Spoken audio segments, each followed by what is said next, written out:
away that money drain graphic. Put it away. We're breaking open the bank for the state broadcaster because it's their 75th birthday coming up. Ada, bring in the cake.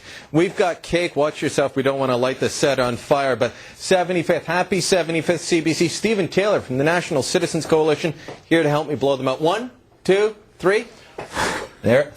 There we go. Oh, they're not going to get their wish. Maybe they will get their wish. More money from James Moore. Happy birthday, CBC. Of course, the story here is, and was in some newspapers across the country this morning, is that CBC is planning 75th anniversary celebrations across the country. We wanted to know, what are they going to spend? What are they planning to do?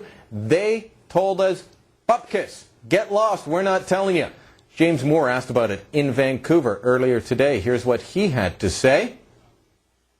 Well, as a matter of fact, I have asked for CBC for an outline of their plans. They are subject to the Access to Information Act, and they have a responsibility to taxpayers to be very clear, very upfront with how they plan to spend all of their allocations.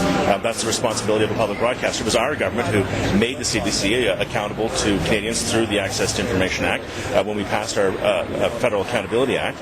And as I said, we expect the CBC, the public broadcaster, to use taxpayers' money to serve the interests of taxpayers, not to be holding internal birthday parties and celebrations for themselves.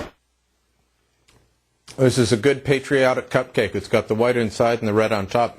It's Canadian colors. Now, Stephen, I want to ask you, James Moore there saying, we made the CBC accountable under the Access to Information Act. We expect them to live up to their responsibilities. But he didn't say they've got to release it. He said, we've asked for it. Well, we asked for it as well at QMI Agency.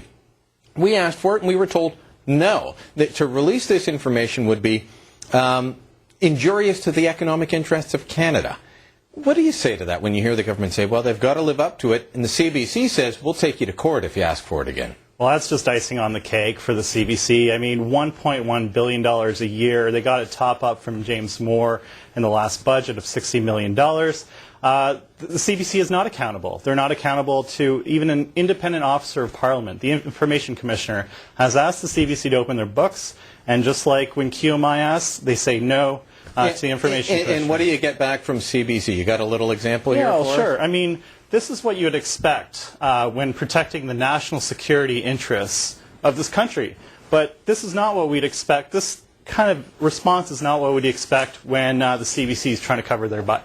Okay, well, I had to take my party hat off while you were doing that because it was bugging me. But you're right. This is what you expect from someone that wants to hide something. Mm-hmm. CBC says they're not trying to hide anything, that they just want to protect their journalistic, creative, and programming things.